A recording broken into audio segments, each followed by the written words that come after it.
Welcome back to the Top 6 show. What a night we have for you. A breakthrough in the Frenkie De Jong deal is being reported.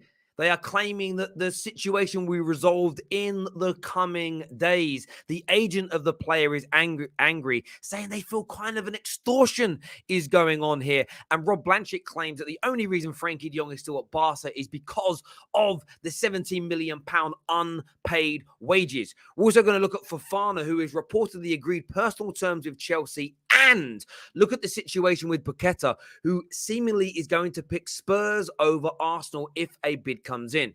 We're going to also have a round-stop tour on Liverpool Football Club, plus a few other elements, including Cristiano Ronaldo and his pending exit from Manchester United. Now, make sure you smash the like and the share button. What a panel we've got for you tonight. And check out this brand new game. Check it out. Are you tired of football games getting you like this?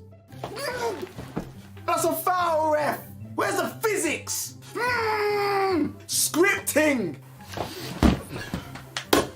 If this is you, play Raid Shadow Legends, the best console level experience on mobile. With over 600 champions in the game, with different abilities, unique skills, amazing animations, you will definitely find the champion that suits your playstyle the most. My favourite champion is the red-winged beast known as Astronaut. Look at him with his twin swords calling down red lightning on his enemies. We love to see it. There are many bosses for your champions to try and take down, including Bomal, the Dreadhorn. Make sure you get your team right so you can take down the Lava Rhino. There are so many things happening on Raid. New champions, updates, and the Summer Splash events where you can get amazing new skins for everyone's favorite dwarf, Trunda. New players, use the link in the description to get your free starter pack with free champion, Tyrell, and other bonuses. It's time to dive in, create your team of champions, and defeat your enemies. Click the link in the description below to start playing.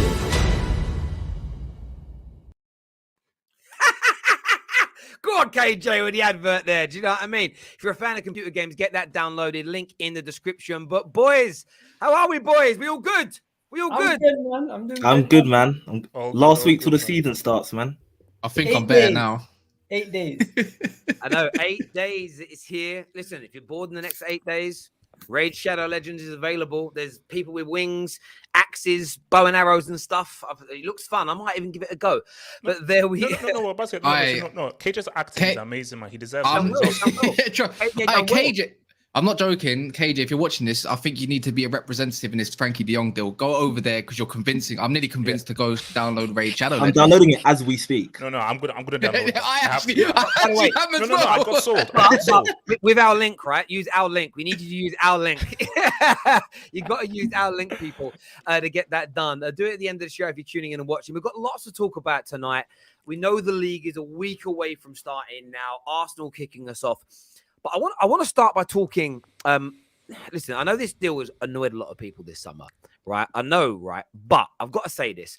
The Frenkie De Jong thing has reared its head again, okay? A whistle-stop tour here. The only reason Frenkie De Jong is still at Barcelona is because they owe him £70 million in unpaid wages. De Jong has told Erik ten Hag he will sign for United. Sports are reporting that Barca are now looking at a loan for Frenkie De Jong, with Bayern Munich and Chelsea interested. The agent of Frenkie De Jong, it says he is totally opposed to a pay cut, so they're not going to do that. And he even considers that it's a kind of extortion being carried out right now. And we have a further claim here that says that the conflict of interest between Frenkie De Jong and Barcelona will be resolved in the coming days. Man United, Chelsea are in pole position, but Bayern Munich cannot be ruled out. It's coming to a head now, this deal. But the question I want to ask more than this, will Man United sign him or not? Do we actually see, because this has been my fear all summer, a Chelsea or a Bayern Munich coming in and embarrassing Man United and taking him away? Can we see that happening? Oh, very possible. I think, look, I mean, United, what you've not seen from the transfer, I'm sure your boy Roy will agree, is that if you snooze, you'll be done. Because if you just start to assume that, okay, it's fine and everything, out of nowhere, a team can come in within the next few days, take him off of you. And when you look at with Bayern and Chelsea, because I saw a bit of the Bayern game against Man City, that team needs help.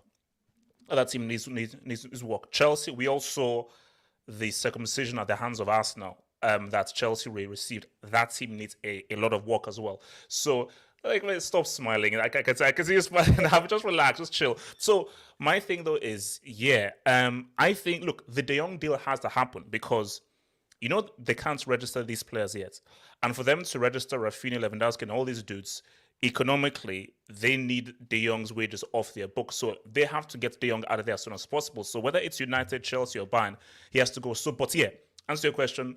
United do not for 1 second assume that it's all fun, because out of nowhere, if a Chelsea or Bayern come in and they have UCL football, that could be just what swings it for Frank De Jong to say, nah, if I'm going to leave, I'm at least going to leave to somewhere that gives me that UCL crack. So I agree with Have Hope, to be honest, because like he said, if you snooze, you lose. I've seen my club take too long to do certain deals, and we've ended up losing out on players, whether it's players staying at their clubs or players going to other clubs. So it's definitely a case of you snooze, you lose. But in terms of Chelsea specifically, because I don't know too much about what's going on with Bayern, I think we've made it clear that we'll only make a move for him if he says he wants to leave. And right now they're at a bit of an impasse because they want his wages off the books because they need to obviously pay that to other players and get their players in. But at the same time, he doesn't want to leave because firstly, he liked it at Barcelona, and secondly, he's owed £17 million.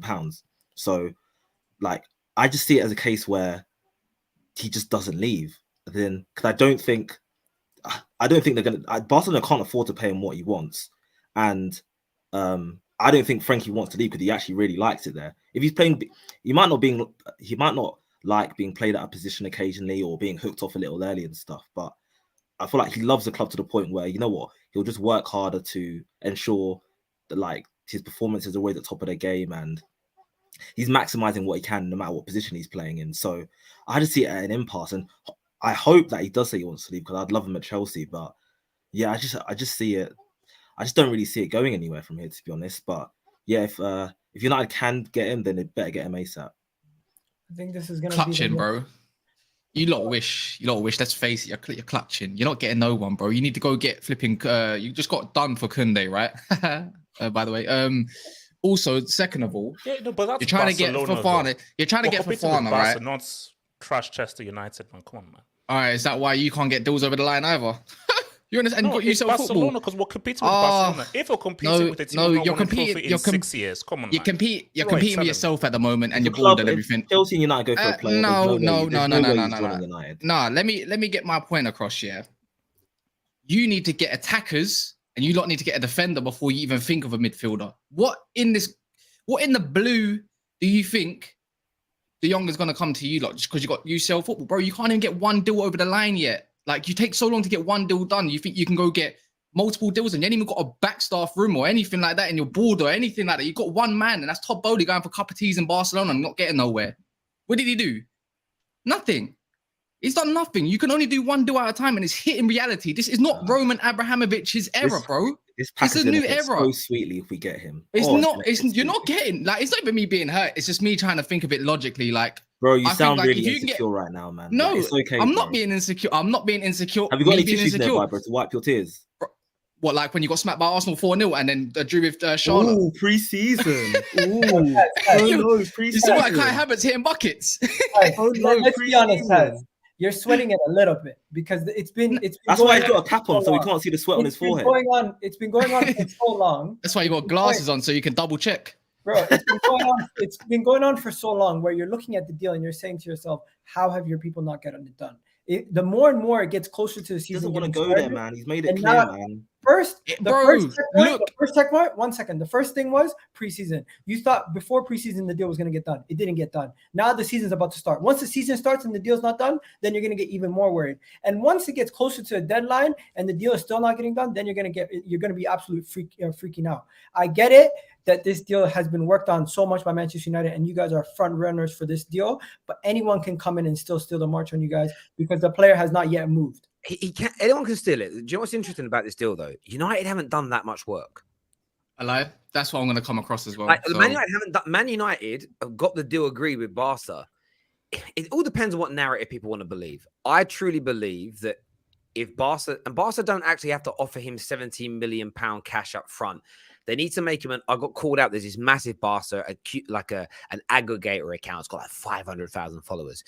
And he started DMing me the other day again, why are you lying to your followers? And I was like, oh my God. I said, what do you mean? He sent me a tweet I put out about Barca offering the player £7 million to leave. He went, that's not what they've offered or how they would offer it. I said, I went back and said, I understand that they're not going to pay a lump sum. It will be paid. You know, when a manager gets sacked, this is something people don't realize, that managers very rarely get paid a lump sum. They're just paid a weekly wage a monthly wage, by that club until the contract runs out. How do I know that? Because I used to manage football players and managers, and I saw what they got paid. Louis van Gaal used to chase me quite regularly because Man United used to be late paying him all the time. Funny calls. That's for another conversation. But the point I'm making is this.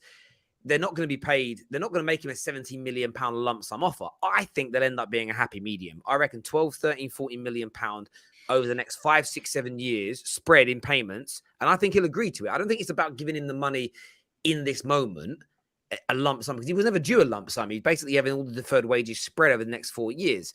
So there's a way forward. My fear, though, and I'm sorry, I disagree with you on this one, Kaz. I do worry if Chelsea or Bayern Munich get involved. I said it all summer. If one of those boys comes in and says, listen, same money, same position, good style of football, but Champions League football, I think Man United are dead in the water. I really think we're dead in the water. I don't think Chelsea are going to go in for him. I don't think Chelsea got... you know what it is? I can see Bayern and that going in for him potentially, but I just don't see Chelsea doing it while they're doing slow business and it's August and they still haven't got the attackers that they need.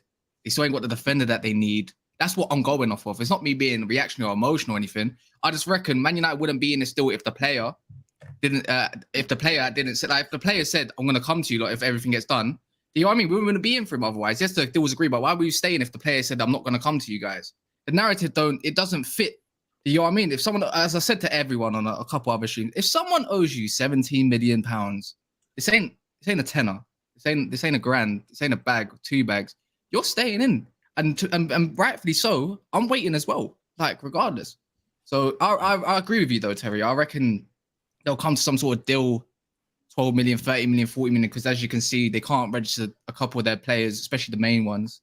But respectfully on Chelsea, I don't know why, but I just see them getting Sergej Milinkovic-Savic in the end. That's it. Deadline I'll day. take him, to be honest. Maybe. Yeah, I think he's a wicked player. If we don't get him though, we do need to put our foot down and be like, all right, Barca, like if you give him a deadline. If you can't get, you need. That's what I've been seeing recently, but I don't believe it yet. But there needs to be some sort of deadline and be like, okay, we're not going to get him. Forget it. Let's go get a DM instead, because that's what we really need more than a centre mid right now, in my opinion. Yeah, on the last show, I was saying, like, the longer you wait, the more expensive your alternatives become, because it's closer to the season starts, or maybe even after the season starts, and they then have to get replaced by the selling club. So I think, you've got to have some sort of arrangement where if it gets to a certain point, you just look elsewhere. On top of that, Yeah. you said this numerous times, I think, on social media. I've seen it. This is probably the most annoying thing about transfers. If your club can't get the deal done and is your number one target, what are you going to do? You have to have a backup plan ready to go from jump. So I fully agree with Roy. No, but this is the scary thing though. It's I don't think Ten Hag has a backup for Frenkie De Jong. I really believe that it's really Frenkie or boss, because unless I'm wrong or mistaken, I don't see what the plan B or the plan C is, because I'm like, okay, bro, there is a chance that you may not get Frenkie. So if you don't get him, what? So are you saying that, well, we just have to just make do with Mick Sauce and Fred Flintstone? No, so they're probably going to get...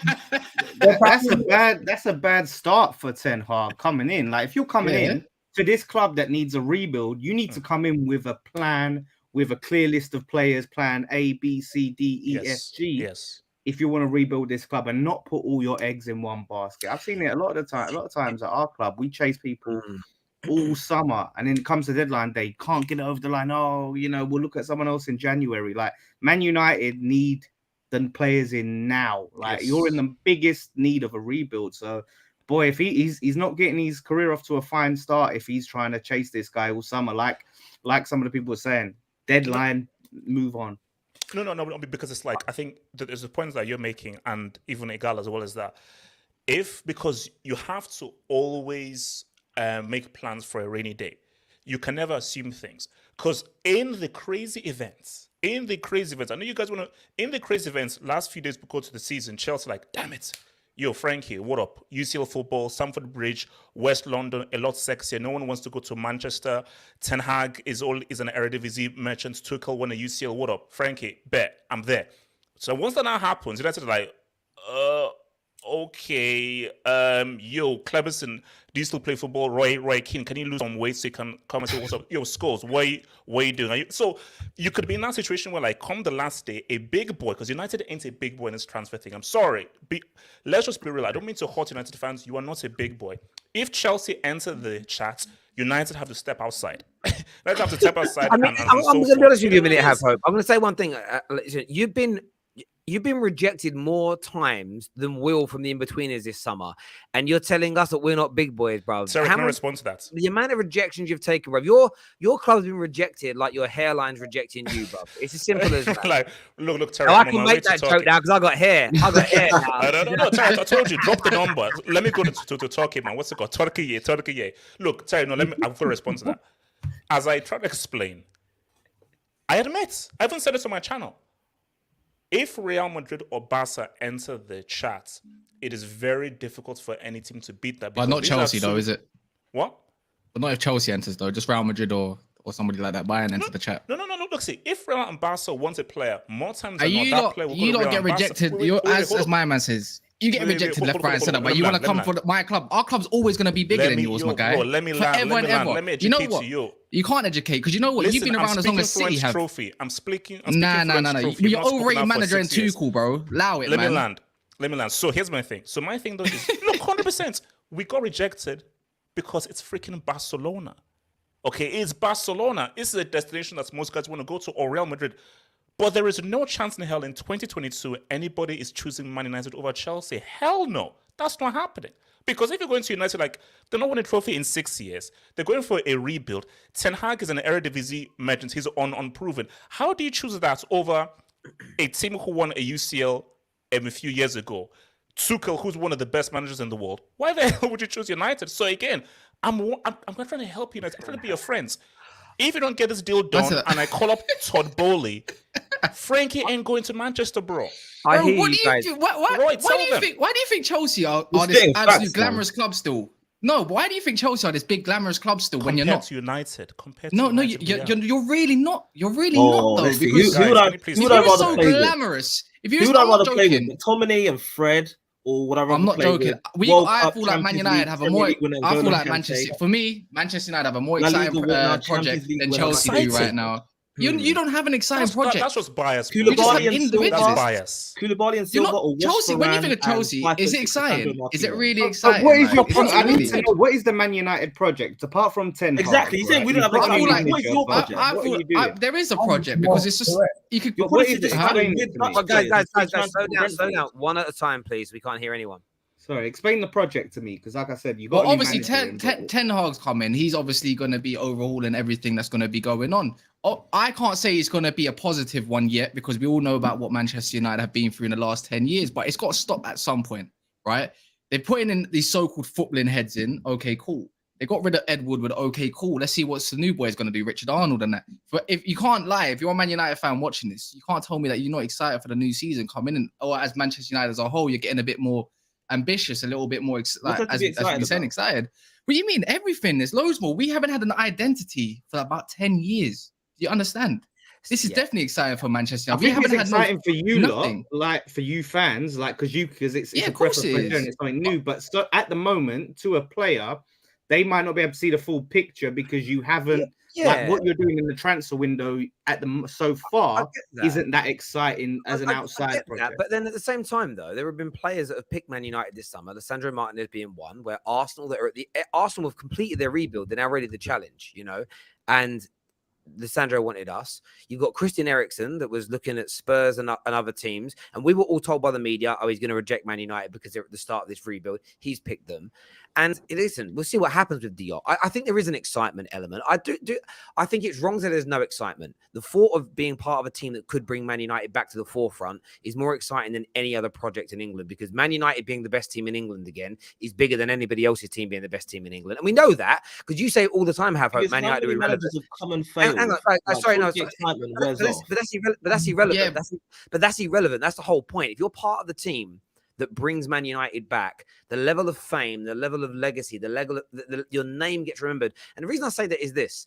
This is how popular Man United are, with or without, whether you like them or hate them. All of you talk about us all of the time. Whether you're Swansea, whether you're Chelsea, whether Everyone you're gets talked about, man. I'm not trying no, to hear no, that. no, All the time. No, man. No, bro. No, don't act like Sorry, you're let this me big finish. fish in a That's pond nonsense. of The goldfishes, stat man. came out last year. 62% of tweets about the Premier League mention Man United. 62%. I think that's cap anyway. It's not cap. No, It's anyway, cap. it's not cap, man. You need to put a cap on Reported them, bro. by But what's it called? Guys, I want to move on from this because we'll end up on a wave too long. I want to go to No, some but super let me. Go on. We're going to come back. We're going to talk Ronaldo in a minute. I want to go to these super chats here because the viewers are the most important part of the football terrace, as we always say. Of course. But guys, let's get this past 1,250 likes, and I will give that 20 free memberships for you live on the air. 1,250 likes, and you get those free memberships. Josh here says, "Big up, lads." And Terry, I'm not one of the lads. Don't get me gassed on Paqueta. We'll get onto Paqueta a little bit later on what's been said. Smoky Setting says, "Lawless, you had to get away from Tobes in it." I don't know what that's about. Tobes is great. He just on a different channel. It's people sometimes see on different channels like, oh, is there a beef? Nah, it's just working. W acting from KJ was very, very good. Marshall FC says, "Man like Kaz." Have you seen that Wonder Kid? No, I'm not that dumb. You're never going to catch me on that. You're never going to catch me. Don't know what that means. Does Chelsea man love wearing glasses? Yes, that's Have Hope. Yeah. That's how Have Hope hides his true identity. Basically, Superman. Big up the panel. Accepted gal, the stiffest Somalian I've ever seen. Come on, don't do that. Don't do that, man. That's so random. Igao is not stiff. He is not stiff. He's got moves. He's got moves. He has the moves. Dance I moves. see the dancing. You really think Ten Hag waits for a player who doesn't want to join? He's not an idiot. And to Chelsea, use your head and get past the agenda, is what man like Dan says. Igao, you're from Toronto. Do you know Prime Boys? I know Puffy L's, yeah. Puffy L's. Cool, yeah, I know what we're always sitting there going, is that a pack of crisps? What is that? Never heard of it. Is that a pack of chips? Nah, he's a Somali rapper in Toronto. There we go. Oh. Someone here says De Jong this week. Good one, Terry. Look, listen, I keep having to repeat this daily on the terrace. I'm not the source. I don't make the news up. I report on it. You know, if it's trending news and I talk about it and then the news changes tomorrow, it's being said. But the irony in it is this. This same guy commented the other day when the same outlet said that he's rejected Man United. He went, you're being rejected. Now they're saying that the situation is going to be concluded this week. Now I'm a liar. Some of you, the hate in your heart is mad. And I just want to say that if you need a hug, if you need a cuddle, if you need some love, hit me up and I'll just come meet you and give you a cuddle. I feel like you need it, my friend. You know, it's men with micro penises have real issues with self-esteem. So I'm very sorry. It's not my fault he's got a little penis. It's not my fault.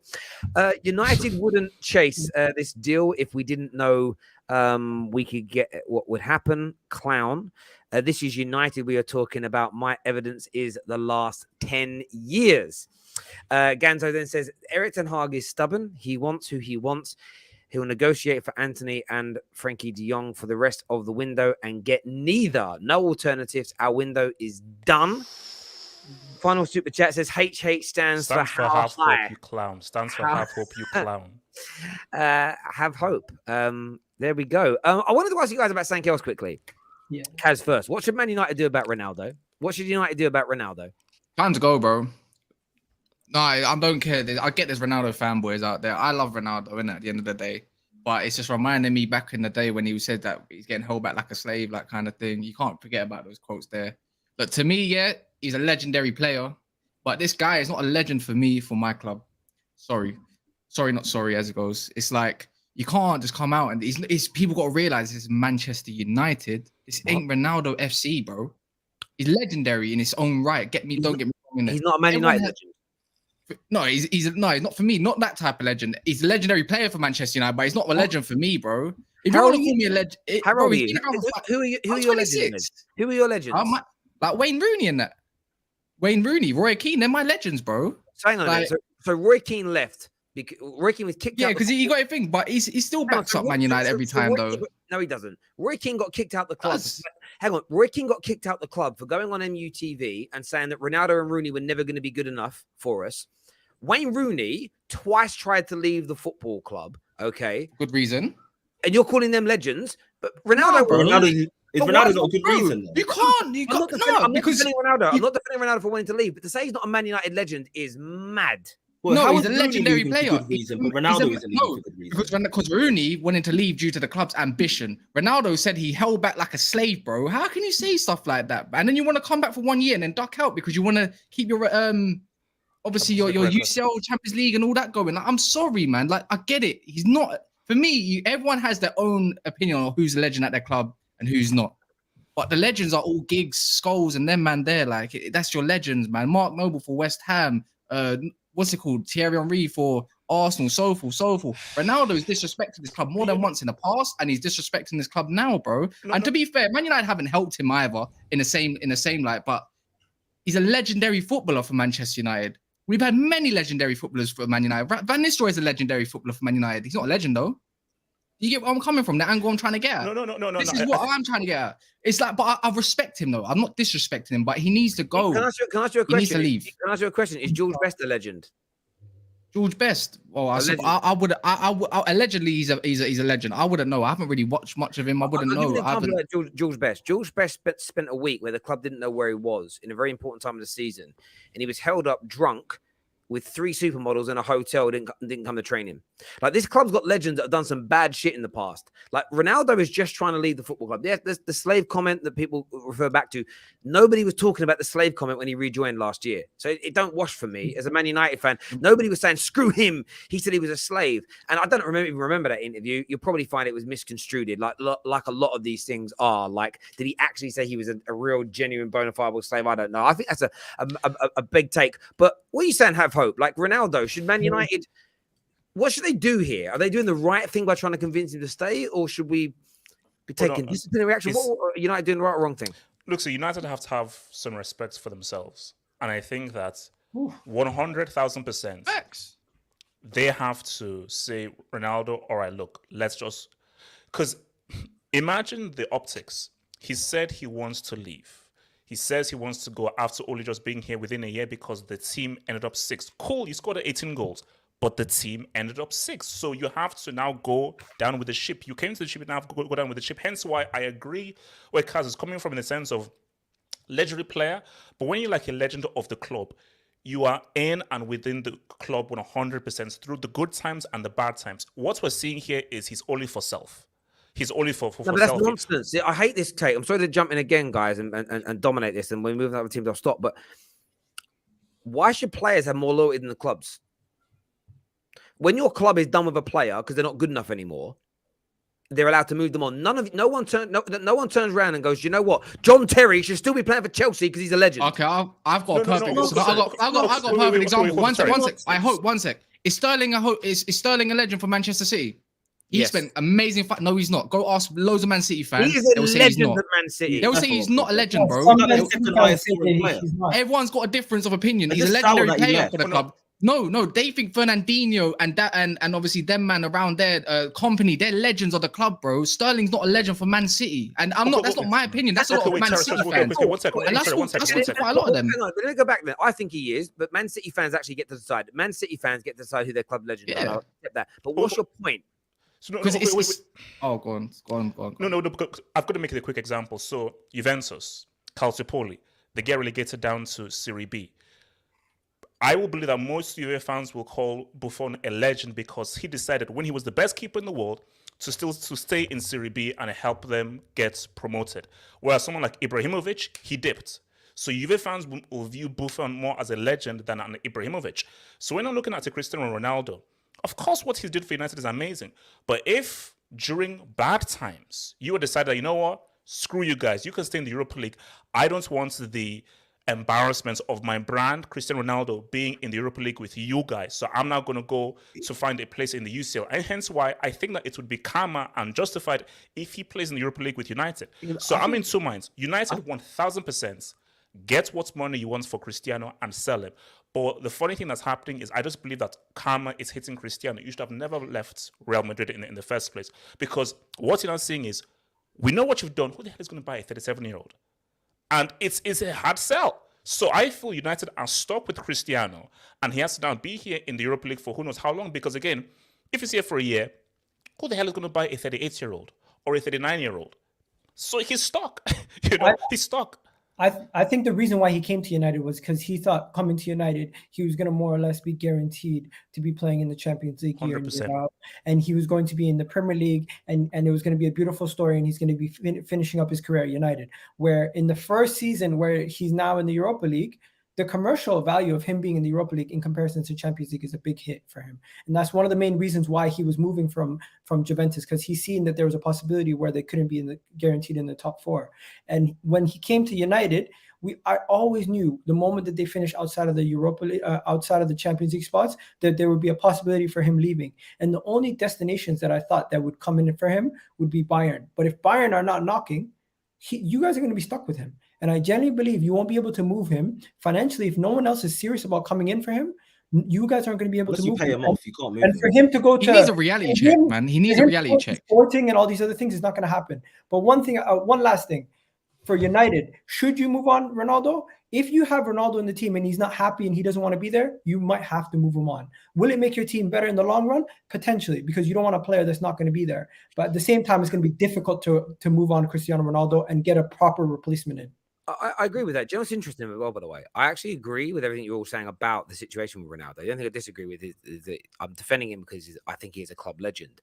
But the club needs to be so strong with him. I said it this morning and it triggered so many top Reds. What do you mean the rebuild could be broken? What message does this send to the rest of the squad if we continue to pander? Now, ask him to stay once. He says no. Cool. Set a deadline. If by next Friday, your agent hasn't found you a new club, if we hear wind of you trying to leave after that, fines, bench. You can be benched. I'm one of these people where Man United needs fixing. And to make an omelette, sometimes you've got to break a few eggs. Nothing was meant to be completely perfect this season. When you're during a rebuild, you look at all of our clubs. I don't mean Rudy to Dan, like I'm not too au fait with what they did. But you look at the rebuilds at Liverpool. If you look at what Arsenal have gone through, and their fans seemingly think they're on the road to really improving things. Even the early stages at Man City when they were building things up. You get moments where things don't go right. There are players that fall out with managers, players that you think are going to go to a next level and they don't. There are still people that are living in the old world or think they're bigger than the football club. And you have to handle these situations. United weren't going to go from the worst Premier League team in our history, club falling apart around us, to being perfect in the space of 9 weeks under Erik ten Hag. But I'm more worried about how we're handling this situation rather than the situation. I'm not angry at Ronaldo for wanting to leave. I'm not angry at Ten Hag for thinking he wants to stay. It's what you then do from this point. He's made his decision. The club's got to take authority. And I know Ronaldo's massive. Yes, he has more followers on social media than Man United, but we can't allow him to be bigger than us. And if we do, you're setting a precedent. You're setting the precedent that player power can win at the football club. And that's more of a concern to me than anything else. But sorry, quick question. Because you probably put it. Do you believe if Cristiano stays, United or Ten Hag will be big enough to bench him if he's still trying to leave? Well, it depends how long you mean for benching. So let's just say for opening game, yes. What I wouldn't want to see is like a kind of superficial token benching. So he gets benched for a game, then he's straight back in. I want to see him work for his spot. So we all know, and none of us are dumb. You can tell when a player comes on if he's fighting hard, working hard. You can tell by his body language. You can tell by his behavior when things don't go right. If he comes in and works hard and starts scoring and helps the team, then by all means put him back in, because my overall want is for Man United to be a better team. I don't really care who's kicking the ball or not. I don't care who comes in. I don't care who's sold, really, as long as we get better. My favourite 5 players could leave. We could sign 5 players I don't want. And if we become better, I'm going to be happy and celebrate. But I don't know whether our manager or our club are strong enough and big enough to do it. And if we're not, then we're not getting back to the pinnacle, because you have to be. It's as simple as that. A lot of pressure on Martial, Terry. That's the reality. It is pressure on Martial. Ironically, though, Martial seemingly does better when he's got less competition. As you look at his best seasons, it's when he has less competition. Whenever he's got 2 or 3 people breathing down his neck, that guy shrinks away. Let's have a little go here. Denzel Dumfries news. Is he coming? Yes or no? No one knows yet. No official bid's gone in, so we don't know. I hope not.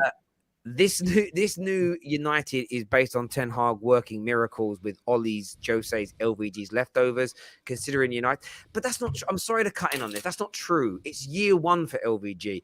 This season doesn't define this season doesn't define Eric Ten Hag's rebuild. That's like saying, I'm only going to judge Arteta based on what he did in these first 12 months. That's weird. Like Jurgen Klopp, forget the league title, forget the Champions League. I'm judging him based on that first 12 months. It's my friend, it's a nonsense. You're being led by the mushrooms and by rivals. It's ridiculous. I think Man United should keep him. Champions League or no Champions League, he is paid just like others. Maybe. Terry out here educating fellow Man United fans. No, we're debating. I'm not educating anybody, but thank you, my friend, for the super chat. I rate this transfer window 9.5 out of 10, even if Frenkie De Jong rejects us after we begged. What? Ignore the fungus fans. Don't attack my daddy Glazer. That guy's pretending to be me. He's got a picture of me on there. He's pretending to be a Man United fan. He's saying that I'm a Glazer. Imagine that, calling Terry Fleurs, the only Man United fan who truly hasn't given a penny to this football club in the last 5-6 years on socials. A Glazer simp. But there we go. Ronaldo is a Real Madrid legend, not Man United. Be real. He's both. Yeah, I agree. Keeping an unhappy 37-year-old Ronaldo could be detrimental to United's project under Eric Ten Hag. I would cancel his contract and let him move on. I think Man United are hoping for a £20 million fee. That's what they're waiting for. Ronaldo, well, he's got 2 years left on his contract. He's worth a lot commercially, so I get what they're doing. Ronaldo feels like the players don't try. True loss. Who does Mr. Vanilla really support? Every time I see him on a show, he's got 4 different team shirts. I talk about you there, Have Hope. You're Mr. Vanilla. God, I thought he was talking about me and my pasty skin, but he's talking about you, my friend. Mr. Vanilla. Man, like Milli Vanilli down there. Mr. Red Wolf, I am a complicated Chelsea fan, but I'm also a football fan. If you have issues with me putting jerseys up on here, that's your loss. Thank you. And there have we a go. good life. People, I want to move this conversation on to another team for a moment. I want to speak about another team right now. Yeah. Chelsea. So we know that Chelsea have been rejected by Kounde. That's happened. But there's a report, this is from the Sun, I'll admit it's from the Sun. They have said that Chelsea have agreed personal terms with Wesley Fofana over a transfer, but a bid rejected by Leicester. Most reports agree with the second part of that, outside of the Sun, that Leicester are going to reject him. They're looking at Wesley Fofana. I don't know who else Chelsea are now looking at because they've lost their main 2 centre-back targets. What's going on, boys? Because the rejections are massive. It feels like the market's thinning out. There's talk of not being prepared. The season kicks off in a week. What are you saying, Roy, my boy? Have hope. You have to own up. The transfer window is messy, bro. You know it. Hey, girl, can you please let Roy talk, please? Thank you. I do have hope. I do think like it is looking a bit slow at the moment, but I do think whether it's by the time the season starts or after the season starts, I do think we'll get, maybe not everyone will need, but we'll get enough to still be able to have a good season. So in terms of Fofana specifically, I'm a big fan of him. I really like him. I think he's a very good centre-back. Even though he had a really bad injury, he came back and he basically hit the ground running. Like he's just gone back to how he was before his injury, which is just a testament to how good he is as a player. I think he's got a really high ceiling. Yes, he'll be expensive, but I believe he is a Chelsea fan. Don't quote me on that. So if we did bring him in, I think we've got, if he's 21, 22, we've got 10 years of just a top-class centre-back at the heart of our defence. It will cost a lot. Like I'm hearing 60, 70, maybe even 80 million. Too much. Which Right, is that's a lot that's of money. But I think the most I would pay, well, it depends on if we spend the rest of our money wisely, I would pay 70.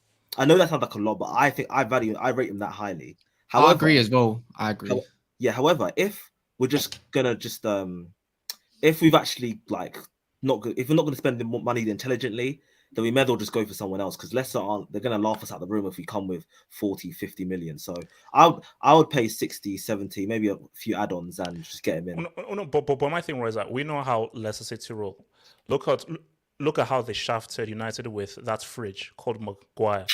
These guys are gonna ask for like 80 or 85 mil. It's a stick up, right? It's a stick up. At home, look at Chilwell. They wanted 70, 80 for Chilwell, and we managed to negotiate it down to 50. So if they say they want 75, 80 for Lallana, I don't think there's any reason why we can't chop down 15, 20 mil. No. Here's my thing. Personally, I wouldn't pay anything over 55 or 60. 70 is crazy. I would not pay anything upwards of 65. No, that's too much. 65. What about 65 plus add-ons? Look, I don't rate Fofana as highly as I do. Do you know what the key thing is? Skriniar. That's the guy. If Chelsea should be going all in, if you say me 70, 80, because I think Skriniar is actually one of the best centre backs in the world, 100%. So I think if Chelsea put that 70 or 80 on Skriniar, I'm happy. I wouldn't spend as much on Skriniar, to be honest, because whilst right. You say you would spend more on Fofana than Skriniar. Yes, because let me tell you why. Because Fofana's potential. Hold on. Yeah, Fofana's got crazy potential. He's already a much better ball player than Skriniar is. And in our system, I feel like in that right centre-back role, I feel like already Fofana suits it better. So once he matures into I think he will become, once he matures into a world-class defender, which I think is pretty we can't much keep doing this future thing, man. Let me just stop you guys there. I rate Fofana highly. Yes, Skriniar's better than him, but I don't think it will be too long before Who? Fofana. He's better than him? He's better than him? They're saying Skriniar's better than Fofana. In the back three, in the back three on, but it depends where you want to put Skriniar though. Yeah, on in which side. right centre back in our system, I would rather have Fofana there for his ball playing abilities. Because Skriniar doesn't. I'm not convinced by his ball playing abilities. Can I buy in with it? Can I buy in with that one as well, Fofana? I feel like without Kimpembe, Kounde, and whatnot, I feel like Fofana is the best out of the three. Yes, option, I get it. 100%. He's the 100% the best option. I feel like he's got speed to cover Thiago as well. He's got that boy can jump. He's class. I'll rate him more than Kounde. I get it. He was out for a year, so we don't know what kind of Fofana we're gonna really get if we're being honest. Because you never know with the injuries, but I think he's a blessing in disguise for Chelsea if you do manage to pull him off. In my personal opinion, big outlay. That's the only issue. Yeah, you know what the reality is. I think it's time for Have Hope to just put down the honest truth and say, you know what, you guys are not prepared for the season. You knew that your team was going to struggle this window with the new ownership and everything, and just admit that your transfer window is messy, and this whole situation with the new ownership has messed up your transfer. Wait, Gal, where's all this aggression coming from? No, it's because Roy has already said this before, where he feels like the window has. So, Gal, are you not working because that's 4-0? Fine, take your double. Let's see what happens during the season. You have been covering up, saying, "Oh, Egal, what are you talking about? We're still going to do everything perfectly fine. It's going to be running perfectly." Todd Bowley, you're batting that window. But the reality is, I said this from the beginning, and I'm saying it now. You guys are not prepared for the window. The reason why you're struggling to get a bunch of your signings in is because there's been so many changes in the back, and you've changed your direction so many ways. Nobody knows who your actual first target or your second target or your third target is. It just seems like you're going for every opportunity that comes your way. And the reality of the situation is, you as a Chelsea fan have been trying to hide behind the fact that Todd Bowley is going to get everything right. This is going to happen. But the season's about to start in 8 days, and you still haven't signed your second center back target. You still haven't signed a midfielder, and you still haven't signed another attacker besides Raheem Sterling. So what are you talking about when you're saying your transfer window is not messy? Okay, now look, Egal. Okay. So let's be honest. Okay, let's be honest and let's be real right now. He's sitting on his high horse because Arsenal got a few players in. Let's be honest. Roy, don't even do that because you agree with me, but you're just trying to back. No. Okay, look. I do agree with you. I do agree with a lot. So don't do that. No. But look, let's be real. 100%. Chelsea. I am worried. Because the season starts next week. You can't not be worried. It's Everton, and after Everton, it's then Tottenham afterwards at the bridge. And when your manager comes out and says there are people at this club who obviously want to leave, who are not 100% here. I've only gotten 2 out of the 6 targets I want. When the manager publicly says that this team ain't ready, it's worrying. I look at that Arsenal game. Forget the results. It's the physical condition. Arsenal look like they can play, like they could have played a Premier League game the next day. Chelsea look like if they need another 5 or 6 weeks physically to be ready for a fully competitive Premier League game. That's worrying. Now, let's see what happens against Udinese. But Chelsea are completely not in a good way. Marcos Alonso wants to go to Barcelona. As for Paqueta, the captain, he wants to go to Barcelona. So already the dressing room is fractious with guys who are, am I staying, am I going? And look, man, like the only thing I'm holding on to is the transfer window is still a long way away. And there is still a long way to go. And there's still several weeks to go. But you have to panic now. Because if you're like, oh, we're cool and everything, look left, look right. Oh, transfer window's done. So Chelsea have to hurry up, get Skriniar, get an attacker. You have to act quickly because I think Chelsea have to admit this. You can't go for a target that Barca wants. I'm sorry, you just can't. You just can't. It is what because it's ridiculous that these guys have like punked us like 3 out of 3. So go out and get a target who you know you're going to get 100%. That fits what Tuchel wants and start building a team. Because my fear is, bro, my fear is Bram ain't here anymore. Shout out to boy Putin. But if Chelsea go through the season and it's win, loss, draw here, who knows how Bowley will react? Because if it's under Abramovich, Tuchel's going to get sacked. Bowley could be like, let me just sort things out. Okay, 6th, 5th, it's all good. Let things be fine financially. And Tuchel can now actually be allowed to be mediocre. Whereas under Abramovich, there will always be that pressure. So there is that worry that Chelsea's lost to get a trophy. Because for me, I'm not looking for top 4. Chelsea go win that freaking trophy. So you would say sack Tuchel if results early in the season, say up to November, aren't going your way and you're sitting 6th. You would hope he'd be sacked. I would be considering it. Let me give you that. I would be considering it because that's mad. Considering he hasn't got his targets, and considering the takeover, I don't know why Chelsea is surprised things ain't smooth. But how much time should we give to this student now? Before the season, innit? With this transfer, it was never going to be like, all right, this new owner is going to come in and hit the ground running. There's obviously going to be this weird transition. And the guy obviously hasn't got all the personnel in place, director of footballs and this, that, and the other. But that's not Tuchel's fault.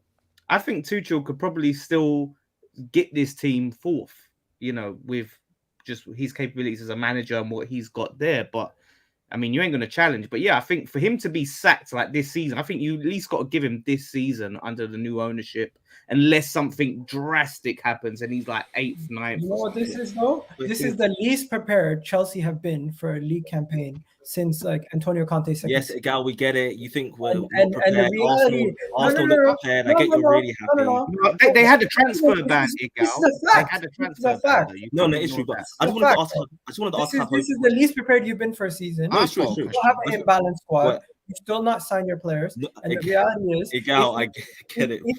If you don't get at least 3 of your targets that you're going to be going for the rest of the season, you're going to have a bad beginning of the season, and it could end up where you maybe don't even get into the top 4 at the end of the season. That's the reality. I've got a question. Can I run with a question for I'll go on. Sorry, my friend. For West Ham as it goes.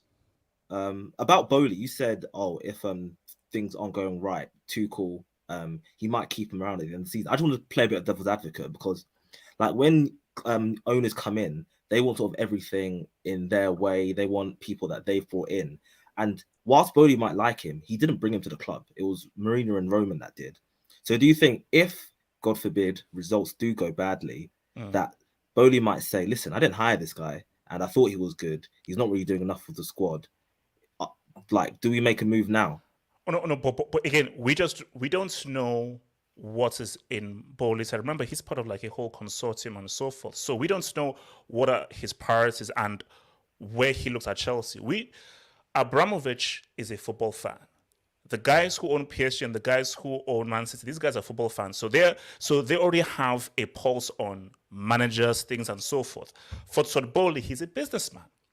He's a sports fan, but Todd Bowley is not as much integrated or has as much love for football as Abramovich or the guys who own Man City, Schickman, so on and so forth. So which is why I'm saying that I think he's more so that let me sort out this financial situation. It's my first year. His focus is sort out the finances and balance the books. Unless it's a total disaster, then I'll talk about it. But if it's 6th, 7th, in his mind is, look, just keep things afloat, keep the money flowing, let me sort this out financially. So I do feel that this could be a season in which Tuchel could be like, you're not under any pressure. I truly believe that Tuchel is not under any pressure because of Todd Bowley and these new guys trying to sort things out for the first year. I don't think he's in any threat of being sacked unless it is a complete disaster and like they're just like 8th or 9th. Bro, I think everyone agrees with you there. But where did this pressure come from? Did it come from the lack of the back end of last season, or where did this pressure come from Tuchel? Because it seems like there's so much pressure on him right now after a preseason loss. It makes no sense. As an outsider, I'll tell you why there's pressure on him, because he's at a football club where if they're not winning the major trophies, there's pressure. Like Chelsea don't do 3-4 year rebuilds, or they haven't done in the last 20 years, and they don't need a 3 or 4 year rebuild. Their squad's this squad, most of this squad won a Champions League a few years ago. This squad, barring a couple of bad months, were very good last year. Got to the cup finals. This Chelsea squad and team are being spoken about like they're wolves. It's crazy to me. Now I understand it feels, and you were right to call this out a few weeks ago, Gal. It has become messy. You know, I've really felt like they were going to pull some of these deals. In fact, forget what I felt. On 2 of these deals, Ben Jacobs told us the other day, Chelsea activated what they call their recruitment protocols. They believe that this time last week, Chelsea Football Club were briefing the media, their tier ones. This deal's done. Sevilla started their protocol to releasing him. We've started the protocol to buying him. They thought it was over. And then they've just lost some deals they thought were absolute shoo-ins. So I know it feels like they're in a bad space, but I still don't think we should write off how good Chelsea Football Club are. You know, I think there's this element of, I've seen this happen to Chelsea on 3 or 4 occasions. Now, I don't remember the years, I'm going to be honest, but I remember going into campaigns and people thought, Chelsea are going to be washed. They're going to be also runs. And then they've been really, really good. I'm just not prepared. I can't write Chelsea off. They've just been a thorn in everybody's side. Even when we thought they're going to be bad, they've had one really bad season in 20 years. I just think it's crazy to write Chelsea Football Club off. But sorry, it is a very Chelsea thing to do, and I'm sure Roy will know that. Chelsea are the kind of guys where things are going badly, they'll win a trophy out of nowhere. They're that kind of a club. But my worry is Champions League. We were horrid under Lampard and somehow managed to pull it out of our ass. And then 2012, look at what happened with Villas-Boas to begin that campaign when we won it in 2012. So my issue is you shouldn't just sort of rest upon that. I feel that the team is quality and good. But what we're not seeing is Kante is crucial to this team. And if Kante is not at its very best, this team cannot function very well. The attack is trash. And I've always said, no offense to Mount, if Mount is Chelsea's best player, Chelsea are going nowhere. Because Mount was the reason why Chelsea lost both of those finals to Liverpool. He was the reason. So for Chelsea to try, this team needs a rebuild. And there needs to be new guys coming in. Because if you just rest on this same core, yet again, that seems to be slowly falling away and disintegrating and so forth, and the guys who are underperforming, look at what Tottenham have done this summer. And I'm sure you guys will love to hear this. We love to clown at Arsenal. We all love to clown at Arsenal. Roy, what if Jesus pops off? Because it was a preseason game, friendly and so forth. I've been telling people. If Jesus pops off, man, bro. People are sleeping on Arsenal. If Jesus pops off and Chelsea don't get their act together in this transfer market, that league is going to look crazy. Could be a long day. No, you guys signed the wrong City player. We already know that. Anyways, it's okay. No, we signed a better one. But... No, you didn't. You signed the older one who has reached a higher level. But realistically, I think Raheem Sterling has reached his peak, and he can't get any better than what he did at City. And where you wouldn't say that if you signed it. Where Gabriel Jesus, in my opinion, has a higher level where he can go. At this moment in time, he's still younger, but we have to wait and see, I guess. But how old is he? 25? He's still very young. He's 26, I think. And he's very young. So he's a year younger than Sterling then. You're acting like he's a youth player or something. Yeah, like he's 25. He's 25. No, but I'm just saying. He's 2 years younger than Sterling. Look, we've seen it from, I know it's preseason, but Gabriel Jesus looks like he's going to be doing well, where Raheem Sterling came into that Chelsea side, and he's already looking like he's been one of your attackers. But that means you've already judged him in a gal, to be fair, on Chelsea's defense. You've already judged him on the basis of pre-season about the whole team. I think Raheem Sterling is going to do good, but I think Gabriel Jesus is going to do better. That's all I'm saying. No, yeah, but you're an Arsenal fan, so it's expected, because if Sterling came to Arsenal, you'd have been saying that Sterling's got another gear to reach. I'm not being funny, but Man City to Arsenal is not a step up, big bro. It's a step down. So if anything, how's Jesus going to get any better from playing with the likes of Sterling, Mahrez, De Bruyne, and that to go and play with Martinelli, bro? No. Jesus will do good at Arsenal. He will do good, but would he reach another level? Would he reach another level? Yes. Alexis Sanchez. I don't think so. Alexis Sanchez went from Barcelona to Arsenal. Did he reach another level at Arsenal? Say again, sorry? Alexis Sanchez went from Barcelona to Arsenal. Did he reach another level at Arsenal? He did. He did. Well, he scored goals, bro. Yeah, but I suppose he scored goals, but I wouldn't say he was anything much better. No, No, come he on. was Sanchez definitely He was better good. He was when goals, came but to Sanchez the- was don't very give me. Arsenal, man. But don't give me the facts. I know Arsenal fans were complaining that he kept giving the I'm ball away. telling He you got guys right goals. now. I'm telling you guys right now. I co-sign what Roy's saying. I completely agree. And I think if Chelsea, going back to this Chelsea thing, if you guys do sign another attacker, you guys get another midfielder, and you guys get a center back in, and you sort out those three positions, you definitely are going to be in the same or better position going into the new season. But I just don't think it's enough time left in the window for you guys to address all your needs. I think there's going to be some areas. I think there's time. It's I just think whether there's we going to will. be some areas where you probably will be Let's left not try and behind. deflect the question. Well, how's this question got deflected all of a sudden? You just said Sterling can't reach another gear, but Jesus will because he's apparently much younger. I think I'm not writing off Jesus, by the way. I think he's a fantastic No, player. I think He's a fantastic player and he's going to do well at Arsenal, I think, as well. But then you're saying, okay, cool. He's got whoever up front now. He's got Jesus, Saka, and Martinelli for your front three. Again, how is he going to reach another level with that Arsenal squad currently? When you're saying Sterling can't do that when they haven't even got the tools around Sterling for Sterling to come do what he needs to do best.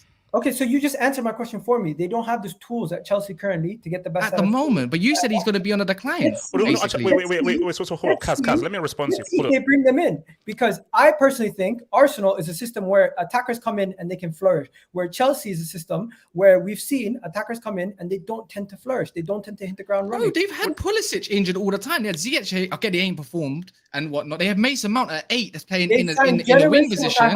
They've signed Lukaku. Wait, hold on, Kaz, let me respond to you. Basically, we've seen it before. It's just the reality of the situation. Chelsea, Ryan of Sterling already. I can't are a believe really it. good defensive Crazy how team. with the shit attack we still scored. Chelsea more are a goals. really good defensive team. Yeah, and 70 their whole team contributes in goals. Okay. Where their attack doesn't look as potent. All right, I have hope, but give me two seconds, yeah. Okay. Your team created fuck all last year, yeah. Let me get that straight. Sorry for swearing if I'm not allowed to swear. You created nothing really last year. You scored 50-odd goals. Like, yeah, everyone's gonna go, oh, how's a Man United fan? I can have an opinion about other teams. I don't care about Man United right now. Chelsea scored 70-odd Premier League goals. And the first thing you think, Sterling's only an upgrade on that, what they had. So and now you're Ryan of Sterling. But you're saying Jesus got another gear. It's very biased, bro. Wait, hold on. Igal, relax. Wait, Igal, one second. Kaz, here's the thing. I think, look, let's look at this Sanchez example because there's actually parallels with Sanchez and Jesus. Sanchez without Barcelona with Pep Guardiola. He was on the bench, to be fair. So, yeah. No, but look, I remember that Barca team. Sanchez did his thing, scored an amazing goal in Clasico, but he didn't work in that micromanaged system that Pep had. And you could just say he didn't really flow well. He comes to Arsenal, and when he came to Arsenal, Sanchez was damn amazing. People would not say, no, this guy is world-class and one of the best players in his position. But because in Arsenal, he was allowed the freedom to express himself. I've always said for Jesus, that system is restricting him. I know how skillful this guy is and I know the kind of ability he has. But because of how micromanaged Pep's system is, we were not allowed to see Jesus express himself. Him coming to Arsenal, because it's more direct, much more free flow, you can now see that he's given a lot more agency to express himself. So 100% he can do better. And if we're just comparing both of the guys, Sterling has been way more effective than Jesus. But I just believe Jesus is a better player and there is more to come from Jesus than Sterling. I don't see Sterling hitting another gear. I think he has already hit his peak, which was amazing. Yeah, but he's already hit his peak. Fair enough. That was my point exactly. My first caveat that I said was I feel like Sterling already hit his peak at Man City and Gabriel Jesus still has more to come. I think to say someone's hit their peak at 27 is very premature. Like, well, he's been doing it from young. I don't know if it's about like maybe he has hit his peak, but I suppose the question is this is my question back to Miguel. Do you think Raheem Sterling is going to maintain this peak for another 2, 3, 4 years? If Raheem Sterling maintains this peak, then it becomes a moot point, does it not? So do you think he's going to maintain his City levels, Gal? I think maybe he can maintain it for a couple more seasons, but realistically, I think Gabriel Jesus will overtake the level that we've seen from Raheem Sterling. Will Gabriel Jesus get to a higher level than we saw from Raheem Sterling, even in his City days? Are you talking about he's going to surpass him overall? Or when you look back at their careers, you'll say better career, better player than Sterling. Is that what you're saying? I'm just saying he will produce to the same level or even higher than what he produced when in comparison to things. So yes, that's crazy. Do you think he'll be better? I'm just asking. I'm not being funny. Let me just get it back. My main point is Chelsea signing Raheem Sterling, Arsenal signing Gabriel Jesus. I think Gabriel Jesus will be the better signing in the long run. That's my main point. Okay, fair enough. Based on the facts that what we've seen from them and what we could potentially see from them. That's my main point. So now we're getting into another thing where we're going granular details. I'm not going to do that. Yeah, we weren't going into granular details. I was asking you the questions because we were going around on this. I think Sterling's reached his peak. That's a fair point. But, you know, like Messi's peak, Messi reached his peak at about 23. Doesn't mean he become a bad player at 24, 25, 26. It's about where do you think, how well do you think they're going to do? And we got to the point there. They're asking those questions was to not make you say things you didn't want to say, but to get your actual point out that is, Sterling is not as good a signing as Gabriel Jesus, which is a fair point to make. Like, I want to ask you this question, Dan. When you look at Chelsea, obviously West Ham are chasing the pack. They've had 2 very good years. You signed Scamacca, you linked to other players. Do you look at teams like Chelsea and they're kind of the sort of the perceived kind of carnage and disorganized nature, and look at them as a team that you could hunt down and climb in front of this season? I think it's like Chelsea particularly is hard. Like the team, obviously, that I've identified that will be competing with for that top 6 is Man United. But we just don't know what beast Man United are going to be. But I think this season particularly is going to be a big transitional season. I think it's not just going to click straight away if Ten Hag does come good. It will take time. So that's the post. I think for Chelsea, I'm waiting to see what happens come close the transfer window. That could be a team that could get dragged down into the top 6 race for sure. So I think the most unstable looking are Chelsea and Man United. But as I said, like Chelsea do have, world-class manager. So that is what's hard to compete with. You look at Tottenham, just the difference between getting Conte, getting a manager of his caliber, got them over the line in top 4. We was ahead of them for most of the season, competing with them for top 6 and top 4 and that. And then Conte done his thing, got over the line. So while I look at them and I'm hopeful that it crumbles and we compete with them, I still think it's Man United. Maybe we'll see what Arsenal do with the Europa League now. Obviously, they didn't have they was just playing Prem last season. So yes, they've made signings, but they've got more football to play. So could they still be? Are they going to push away from that race and try and get more to a top 4 race? Or can we still catch them and have that competition with them? That's going to be interesting. So wait, Roy, real quick. Why did we sell Zuma to West Ham? Do you know that if Zuma was still around at Chelsea, we wouldn't have like I would say, why the hell did we allow Zuma to I think because he wasn't good enough on the ball. When it a system thing or something like a back three, Tuchel didn't really rate him in the system. What about Tomori? But we now have Sa Malang. Don't get me started on Tomori, man. What about Tomori to AC? There's a lot of Lampard. Lampard, man. Fucking also, you could also say Tammy Abraham and Giroud for Lukaku. I don't really care about selling Tammy. Giroud he just wasn't playing much. That's why he left. But Tammy, I don't really care. I just want to get back to what you said, Dan. You still view Arsenal as competition to you, or do you not view Manchester United and Chelsea also as competition? No, I said Man United are the ones most likely that I feel that we could potentially take that top 6 spot from. Like, out of all the teams right now, I'm looking at Man United as their position is most vulnerable. I mean, they finished like two points above us. We did the last season. Yeah, we bottled it on the last day of the season, basically. So I'm looking at them. Chelsea, there's potential if things do blow up in their face, and like what both Roy and Have Hope was alluding to, trouble in the dressing room, all of that stuff. If that's true, and then Arsenal, it's going to be all about the extra games now. Like, can you deal with that? Can you deal with those injuries? I'm looking at Tomiyasu. I'm looking at Tierney. I'm looking at Partey. These injury-prone players that are so key to your system. And then, Jesus is looking good in the preseason.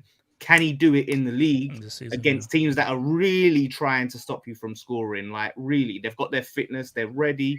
So there's big question marks over Arsenal for me. So potentially, but Man United most of all, I'm thinking that. Yeah, I feel like people forgetting one team. Someone forgetting one team. Sorry, quick question: Who's got the young little ladies screaming around them? Yeah. Oh, so you know what? That might be my. No, he's neighbours. Who are some kids around? Go sort your kids out. Go sort your They're kids like that out. every day on that trampoline. I zone it out because I'm used to it.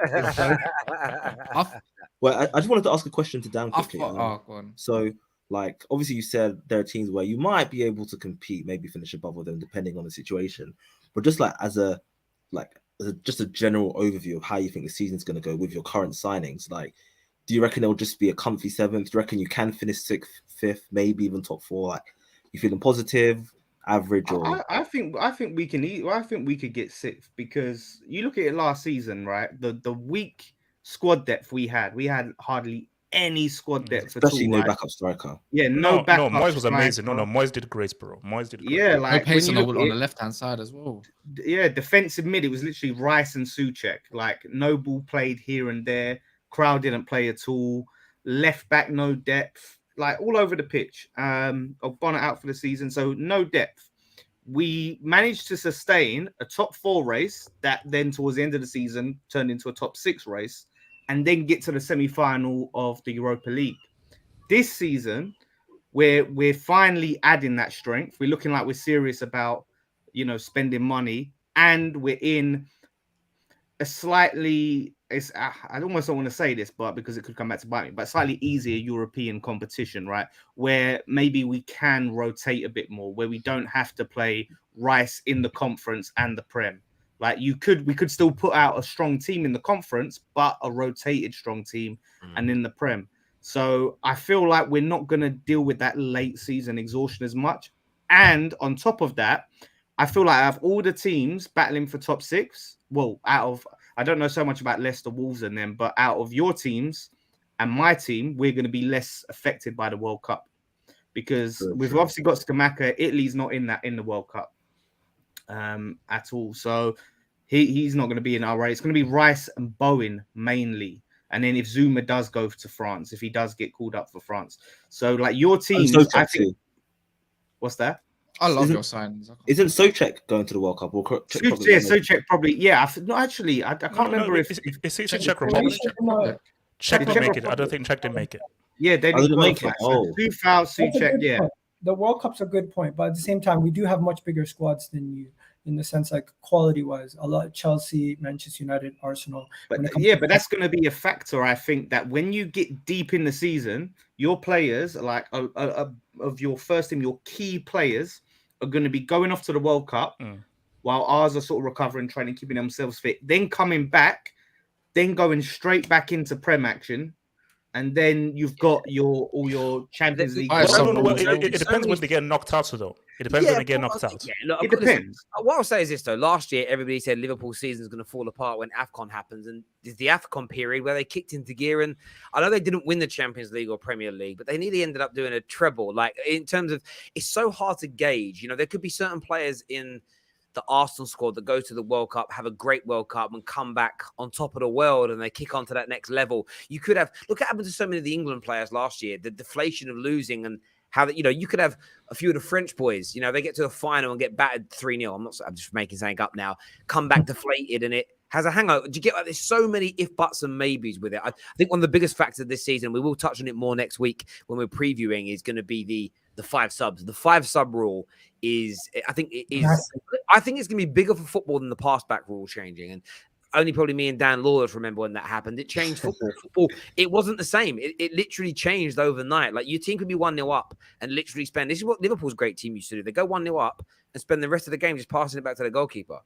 like they spend the last 20 minutes just giving it to the keeper. And there was no rule for 6 seconds. Just hold it. Like, it was, honestly, football was mad back then. I want to ask about another deal, boys. I want to ask about another deal that's going around today. Potentially this is from L'Equipe, very credible French outlet, that says, according to them, who claim Spurs have made a 34 million pound bid for the midfielder in January, that Lucas Paqueta, a big Arsenal target, would prefer to move to Tottenham over Arsenal. Both clubs still need another midfielder. Paqueta's wanted position for himself is to be the sort of an 8, but he can play attacking midfield. He's done it very well. Spurs need another attacking midfield player. Is this the guy for the job? And if both teams end up going in for him, does anyone actually believe he'll put Tottenham, who everyone's buzzing about at the minute, over Arsenal and the brilliant project that Mikel Arteta is doing to make them title challengers? 100%. I don't do this again because we were talking about it. Champions League football is a factor, bro. Don't do it because I'm going to bring that right up. But he's Brazilian, though. The don't even know Brazil what I'm connection. saying. But Richarlison, but we can talk Richarlison? about Richarlison in a Brazilian. No, he's not Brazilian. He's not Brazilian. Who would you rather play for, Conte or Arteta, bro, in Champions Conte. League? Listen, Exactly. So this we're gonna talk about timing- that. I go circle a little bit. What's it called, yeah? It doesn't What I'm trying to get at, yeah, Paqueta is probably the missing piece for Conte right now, and they need a creative midfielder, right? That can probably play off the right if need be. Can probably change up to because you remember he does play a 3-5-2 sometimes. Like that's what he does with Kulusevski before he goes, which appears to be a 3-4-3. He's the missing piece, and he's not expensive, and that's it for me. Like I feel like he would definitely choose Tottenham, and I would as well currently, personally. And that's not anything against Arsenal, but then that's because Arsenal are stacked with midfielders. Yeah, and Sorry, because Agal, I of didn't that- want to be rude. Because of that, Edu came out on a preseason tour before this link even came out and said that Arsenal are not looking at Paqueta right now. We're a big admirer of the player, but we need to still make outgoings before we make any incomings. Doesn't mean that we're not going to go in for Paqueta, but just means at this Well, what moment. about Tillemans? Aren't you focusing on him? The club is not. We're not even focusing on Tillemans at this moment in time. We're looking at getting rid of players. We need to get outgoings out. We need to get players out of this team. We have too many players like Hector Bellerin, Torreira, Mari, Ainsley Maitland-Niles, Reece Nelson, so many guys that we need to get rid of still. So we're just looking at getting rid of some of these players. And if Tottenham get Lucas Paqueta, he just wants to exit out of Lyon. He just wants a way out of Lyon. He was linked to Newcastle in the same January. I wouldn't be surprised if he doesn't end up at Arsenal or Tottenham and ends up at Newcastle because he just seems to want a way out of Lyon, and it seems like he wants a way to the Premier League. And one of his closest friends in Bruno Guimaraes being at Newcastle, I wouldn't be surprised if he ends up there. But if he goes to Tottenham, I wouldn't be surprised with that either. It just seems like the guy wants an exit strategy out of French football. He wants to come to the Premier League. That's what it seems like to me. It's certainly going to be an interesting one. I want to go to some of these super chats because I just realized how many we've got stored away right now. There's about 24 of these bad boys, and I don't want to miss any because these viewers, the terrorist community, are a madness. This one here says 5 subs is basically half the outfield players. Huge. It is. It's going to be astronomical for the Premier League. It really is. This one here says, I see Cristiano Ronaldo getting his way and going to Sporting on loan, and he gets his salary where United pays part of it. Well, if that happens, I don't think he's scoring all them Champions League goals there, though. Can you imagine? I'd love to happen just as like a dig. He goes to a Champions League team and doesn't score any Champions League goals. No, but he would score at Sporting. Like he'd get like at least 2. Maybe. Yeah, no, I get that. Who's your surprise team to break into the top 6? I'm going with West Ham because Dan's here. No, but he said top. Newcastle. Newcastle a good pick. Crystal Palace. No. You from South East London, Roy? Born and raised in Southwest. Okay. I'll say Leicester if they can get their act together. Leicester ain't signed no one. Leicester ain't doing niche this year. Nah, I was actually talking to a Leicester fan the other day. The reason why they haven't signed anyone is because they need to get players out. So if we pay money for Fofana, then Leicester to go down.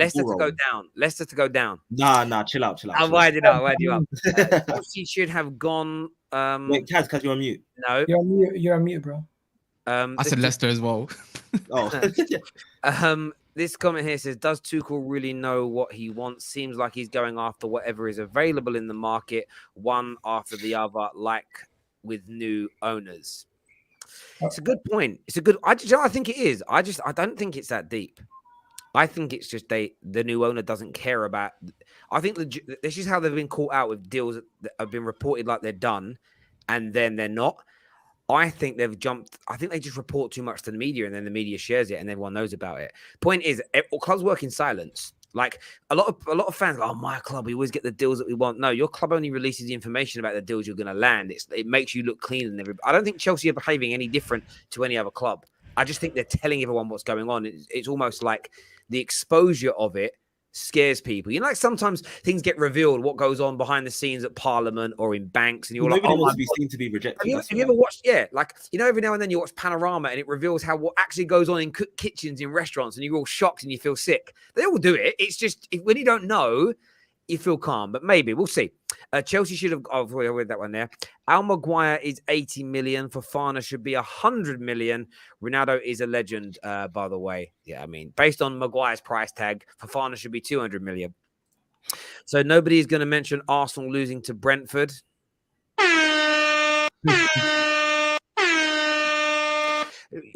Pre-season results mean everything. You lost to Brentford. What does that mean? We lost to Brentford, but it was a heavily rotated side. It was a preseason friendly behind closed doors. Honestly, do you know what I love about you, Gal? Do you know what I love about you listening to you tonight? Every time Gal spoke tonight, it's been like it's like he's reading out the tweets of the tier 1 Arsenal journalist each time. It's great. Gal doesn't longer exist anymore. He's basically Gal's a tier 1 journalist, Terry. Didn't you know? Gal Romano, we call it. Yeah. He's just a bot. He's the bot. He's the tier 1 bot. He reads all the tier 1s and goes. But hold on, Terry. Do you know? I have a bone speaker with you. You know that a guy on my channel said that he believed Kounde was going to Chelsea because you tweeted it out. He said, "Look, Terry tweeted it out, so therefore it's happening." Because he thought you were a journalist. It's funny. I got a guy, he messaged me, like sent me a voice note on a Telegram, and he was screaming, "I can't believe you lied to us." It's like, "Bro, do you watch my content?" He went, "Yeah." I said, "Then when I went live and said it was done, I quoted the journalist that said it was done." He's like, "Yeah, but that means you believe it." I said, "Yeah, I believe those journalists, but it's not on me." And equally, your club told them it was done. That's where the biggest L comes in all of this. Todd Bowley told the journalist it was done. It's Todd Bowley's fault, not Ben Jacobs. But at least Ben Jacobs had the gall to leave his tweet up. The amount of the tier 1s I saw delete their stuff and have since go back and look at the articles, have edited their articles since to make it sound like it was less likely. Shameless. We're just a YouTube channel. We don't need to be right or wrong. It's just about talking about. Someone said that to me today. Actually, they went, "Oh, Terry, you got another transfer story wrong. Ajax have upped their price, not reduced it, like your other video said." It's like, that wasn't my video didn't say that. The news said it, and I spoke about it. And he's like, "Oh, the news ain't yours." I'm like, "Do you watch the video? I literally put the tweets on the screen." Some people, honestly, they must have like been starved of oxygen at birth or something. Something must have happened. Damien Duff is still available for Chelsea. I was like, that's a good tweet. Chelsea have signed two best players of the teams represented in the panel. We will bring more targets and the banter will be sweet, is what Uncle. I mean, Koulibaly and Sterling are very good signings. That is true. Wait, actually, did you read that previous super chat? The one from Michael. Koulibaly and Sterling are good signings. The one from Talks Football one. Michael Talks Football. I don't know whether you read that out. Oh, you put it. So what did it say? I've moved it on. Sorry. No, about like Skriniar and Chelsea are going to get Kimpembe instead. Big up Terry. Because you put it up, but I don't think you read that out. Oh, I'll try and find it in a minute. Okay, cool. Julius here says, if Rice has to choose between Chelsea and Barca, he will choose Chelsea. Sterling would have chosen Chelsea over Barca. Sit in your lane. Arsenal weren't interested in him. And hang that 4-0 friendly on your cabinet. So it elevate. So it may elevate your relevance. May elevate your relevance. But see, here's the thing about this whole thing is that look, Rice would choose Chelsea because of he's really good friends with Mount and the whole academy thing. Sterling would choose Chelsea because most of his family lives in London, and he said that he wanted to go to Chelsea because for the first time in most of his career, he would actually be close to his family who live down south. So, completely contradicts what he said before in his career, where he said he wanted to focus on football and stay away from London because of all the distractions of having family around. Yeah, I think he's a man now. Like he's got a partner, he's got kids, he's grown up, so he won't really be getting distracted like that anymore. Gal, did you ever say anything when you were like 18, 19 about how you're going to live your life? And now that you're a grown man, you're different. Like when I was 18, it was like, I ain't going to listen to the man. I completely get that. No, I completely get that. I'm just saying he's changed his tune on that. Whoa. You okay, bro? Everyone. Yo, that Chelsea fan seems very, very like salty or something. What's going on, bro? I want to ask you this question though. I'll ask you this question when we're done with these super chats. Everyone is overreacting to Chelsea's bad preseason, but no one is doing it to Liverpool. Tuchel is going to get the boys from 4th to 2nd, is what Cab Driver thinks. That's a big claim. Delusional. This Man United fan needs to shush it. He is too cuckoo, and we haven't done nada in 9 years. Let's be humble, is what he says. What? Be humble, perfectly said. Perfectly said. So you're Man United fan as well. This is my favorite. Terry, man, Kaz's takes are really weird, bro. Which one? I don't know. Did I make a take? I didn't think you did. I think that super chat came through when you were talking about Sterling and Jesus. I thought it was quite, again, people have to agree. I thought it was quite level headed. Let's be real. People are sleeping on Arsenal. No striker last year came 5th. Our best player was Saka. And what team would he walk in? You guys are sleeping, is what that boy random has got to say. I think Saka will sign. This is a good time. This is a good time to ask Igal this question. Igal, you have sat there on most shows this summer, like arm on a chair, like we're good, we're cooking. There's obviously, based on Chelsea being shit, in your opinion, United are going to fail, in your opinion. Yeah. There must be huge pressure on your team now, though, to achieve, because if Man United and Chelsea are out of the running, then that means top 4 is guaranteed for Arsenal, right? We take the pressure on. We're going into the season expectations to win the Europa League and get top 4. That's the expectations. All or nothing. I can't wait to watch it. Oh my god! Listen, I think Saka signs a contract, by the way. I think he signs, and I think he will sign. And Saliba this summer transfer window, maybe in the next few days, maybe in the next few weeks, maybe. You better start winning Saturday. though, because Saka's not going to stay forever if you're not winning. I know, man. I feel like he will. I feel like he will sign within probably next week by August. I feel like there's a deadline. August is his deadline. Yeah, like I'm talking about the start. He'll sign a new deal, and then if Arsenal don't get back he will. titles, they'll get big money for him. I think. If we're not selling him. I'd go as far as the weekend that he probably signed. We're not selling him Last now. weekend of July. We're not selling him now. That isn't what I said. We would sell him eventually, but not now. That's not what I said. So you agree with me? Eventually. I said I think he'll sign a new deal. I think he'll do a few more years, and if you're not winning league titles, he could move for big money. Yeah, 100%. Cool. Then I think I'll take him a left. You challenge my opinion with exactly what I said. That's what I love about Igal when he does that. I disagree with everything you've said, Terry, but I agree with everything you said. Chelsea don't play a good system for attacking players. What Smokey Setting says here. Why isn't this guy calling the other Chelsea fan biased when he said the same thing that the Arsenal man said? Huh? I'm confused. I don't know what that's You got to put some names in these and clarify. Name people later. And No, you have Hope explain the Jesus situation better than I did. That's the reality. There we go. Michelle here says, I want to hear from the West Ham guy. Dan's been talking. Dan's been listening. Dan, that was before.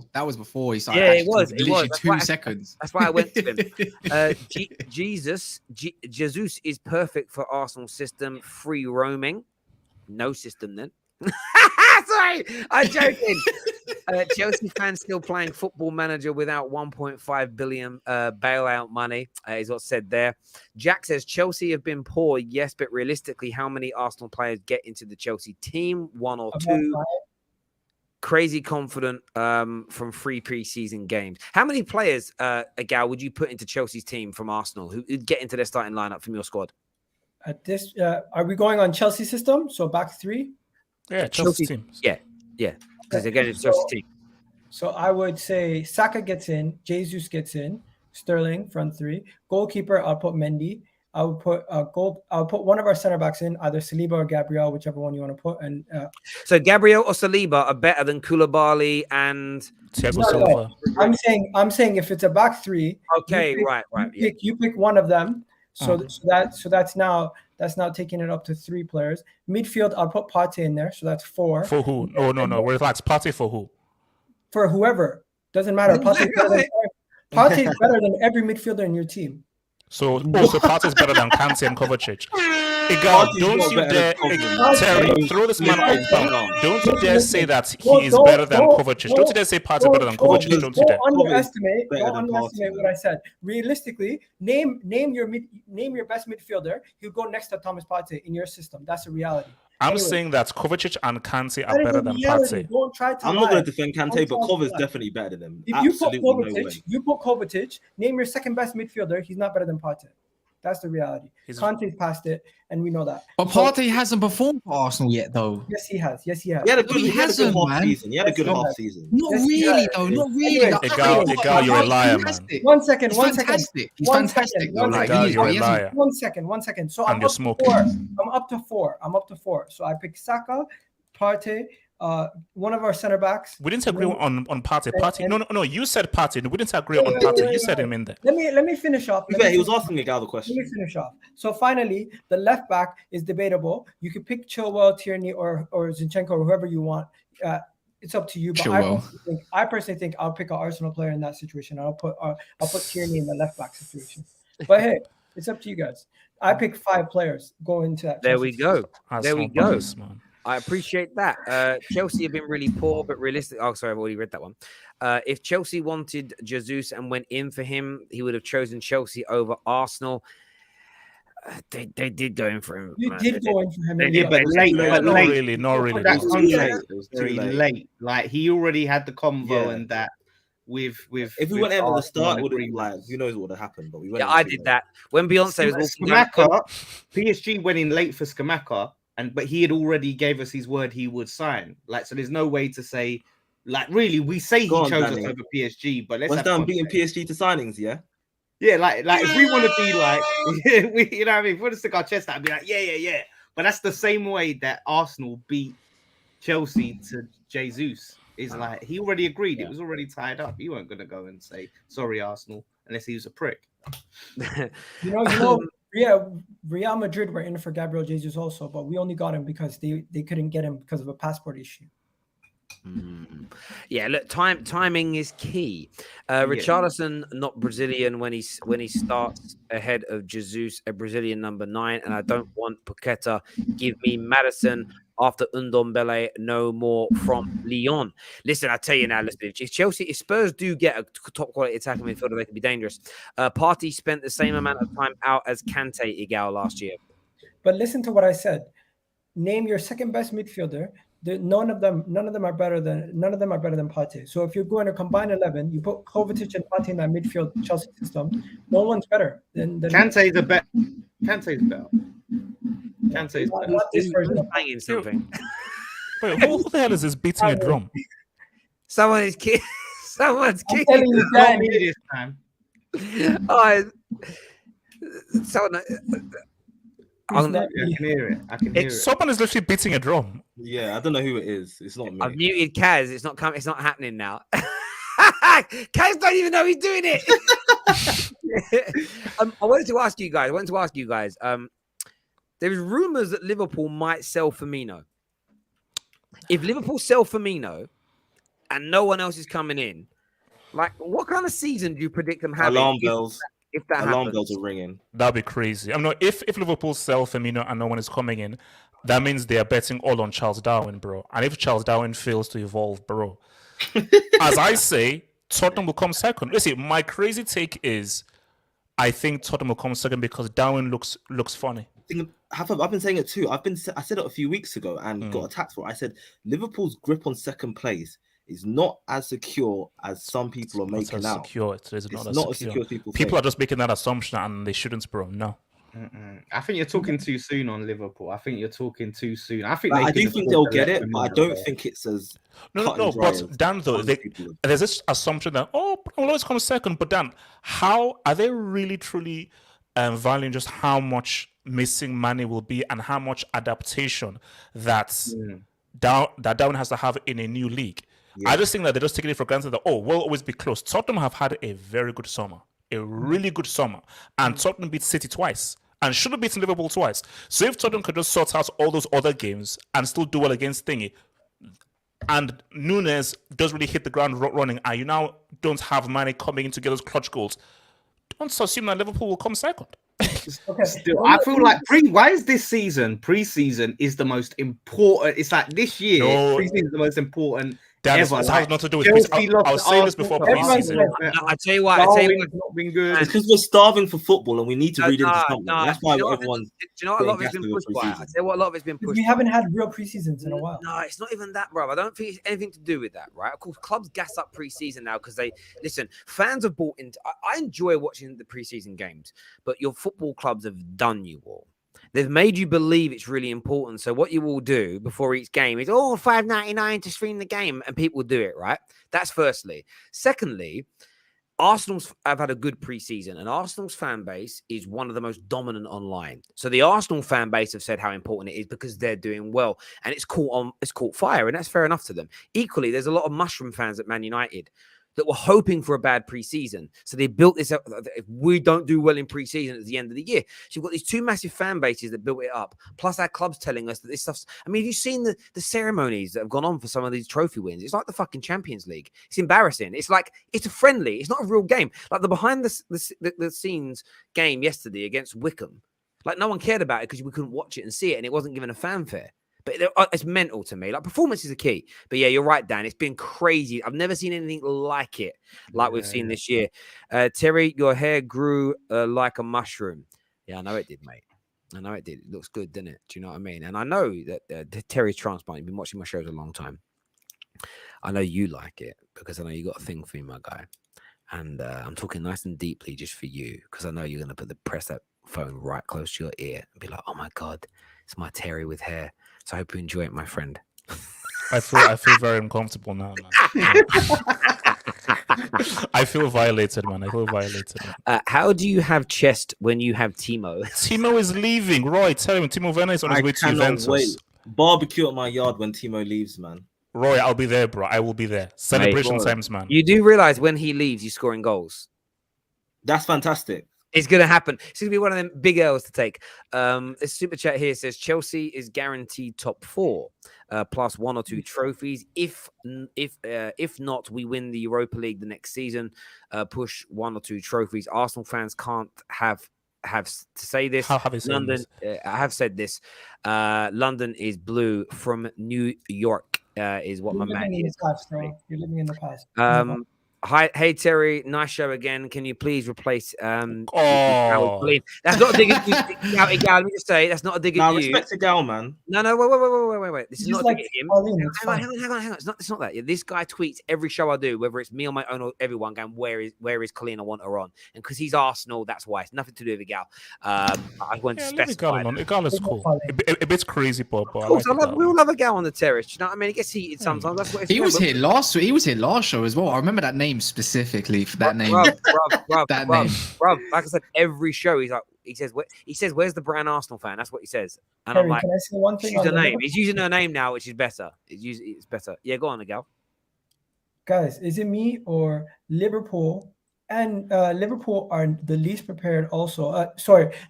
It seems like everyone, it seems like a lot of the teams that usually are prepared for the new season and get their stuff sorted out quickly are not prepared this year. Manchester United are not prepared. Chelsea are not prepared. Liverpool are not prepared. And you could even say, if something does happen, City potentially could not be prepared also with Cucurella not coming in yet. So there's a long way to go till the window closes. The window's ages, bro. Hang on a minute. At this moment in time, hang on, Agal though. But you've just said your club's got to sell lots of dead wood. Arsenal's not prepared either. But why didn't you mention them then? I did. I didn't need to. My main you are shameless, bro. My main point is the season's about to start. The season's about to start. A lot of business still needs to be done for a lot of the teams, and I'm just monitoring now into the end of the window to see who actually addresses their key areas. And I get that, but your point's right. People, what I see in the media or from certain fans is they highlight 1 or 2 clubs that are not ready. But when you break it down, like Arsenal signed how many players? First team proper players, how many? Like 3. 3. Man United have signed 3. City have signed 3. Liverpool have signed 1. Chelsea have signed 2. Spurs have signed 6. They say 6. They haven't. They've signed 5, right? Which is really good. But when we all break down Spurs' signings, how many out of their 5 proper players would you legitimately want at your club? With who? I'll take Perisic. I'll take Basuma. I'll only take 2. Basuma and maybe not. Richarlison's better than what we've got. So 60 million though, would you sign him? Oh, no, not 60. No way. So my point is, Spurs have signed more than everybody else, but no one wants 2 or 3 of those signings. Every club's in the same position. This notion that the only difference between certain teams is how your preseason has or hasn't looked, how the performances have been. But everybody's in the same boat. It's that certain clubs that get spun as disorganized, it's problematic. Especially when you're not winning. Certain clubs that get spun as, it's going to be amazing. And in reality, we're not 2 weeks into the season. I almost guarantee you some will go how we think. 1 or 2 that have had bad preseasons will have a bad season.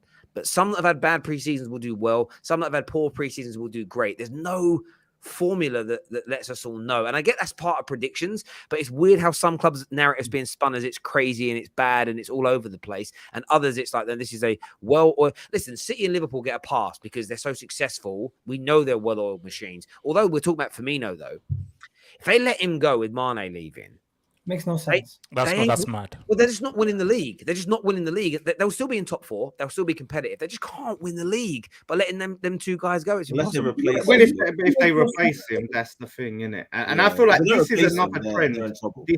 This year is the expectation. It seems on clubs to have to get like the majority of their business done before the season starts. I feel like this year, and I'm seeing it in like our fan base, other fan bases. Like before, people would be chilling right now and going like, yeah, usually it's the last couple of weeks where things liven up. But for some reason, there's something about this year where it's like, oh my God, this team hasn't got a striker yet, or this team hasn't got this yet. And it's like, it's not even August yet. But for some reason, this year, everyone needs to get their business done now. Dan, Listen, the this happens journal. every year, no? No, not like this. The journalist that I spoke to said the same thing. It was about 4 weeks ago before pre-season started. They said they've never seen a time like it where the way fans are tweeting and coming at them for information, it was like it was deadline day. And it passed, and then it all... even on socials, everything went, oh, it's over now. Someone somewhere has created this hype. And this comment here says, no, Terry, Conte buys clever for what he needs. I get that. He's right. But you could level that at every manager. No, but Conte's a little bit. He's a little bit different. Conte's a brilliant, proven manager, so there's less cynicism, right? But you telling me Erik ten Hag hasn't bought players that are what he needs? Yeah, I get that, but Conte's just that little bit different when he comes. You know, I remember when Jordan Henderson absolutely packed in Conte's Chelsea at the bridge, and it was top bins, and then he changed the system up, and then boom, it all went. They absolutely dominated the league. Remember, they had Zappacosta and them man there. You know, like we forget about this. And listen, I get it, and Conte's brilliant, and I think they're going to have a good season, Tottenham. But what I find interesting is this kind of notion that some teams they've all done about the same level of signings, but yet some teams are painted as better than others. And I think it's based on how we look at those managers. The reason Liverpool aren't getting stick is because Klopp's looked at as a genius and he'll be okay.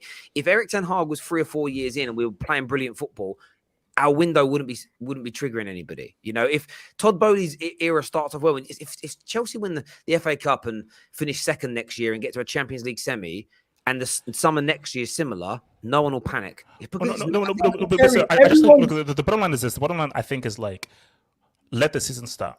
I think it's so good that we now have the Charity Shield thing on Saturday. I think there's so much talk before, because I've seen teams that have had an amazing preseason, a crap season. Teams that have had a crap preseason have an amazing season. I think that there's so much talking that I'm so happy that everything now starts next week. So once things really start, 5 games into the season, let's see how good Jesus really is.